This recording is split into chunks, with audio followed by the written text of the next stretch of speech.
Good morning everyone. In this short I will discuss with you the combination of sulfamethoxazole and trimethoprim in the bacterial folate synthesis. How it acts. Now this sulfamethoxazole and trimethoprim, it is the combination. It is given in various bacterial infections to kill the bacteria because it inhibits the DNA folate synthesis in the of the bacteria.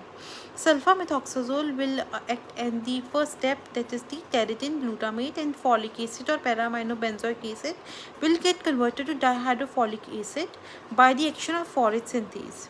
And the dihydrofolic acid will form the tetrahydrofolic acid by the action of dihydrofolic acid reductase. And the folate synthase is inhibited by sulfamethoxazole, and trimethoprim inhibits the dihydrofolate reductase enzyme, so it will not lead to the formation of tetrahydrofolic acid. And when the tetrahydrofolic acid is formed, it in turn leads to formation of various purines, pyrimidines, methionines, thymidines, which are required for a DNA synthesis. So the step of the folate synthesis, DNA metabolism is inhibited and bacterial cell kills. Now sulfamethoxazole and trimethoprim, when they act individually, they are bacteriostatic, that is they inhibit the growth of the bacteria, and when we give them in combination, they act as bactericidal.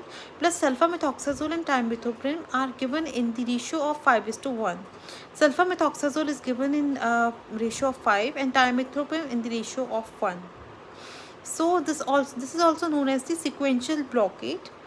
That's all. And the combination is supra-additive, means 1 plus 1 is more than 2, and they only act in both. In the effect will be enhanced when they act both together. That's all. Be happy, be blessed, stay safe, happy learning, all the very best.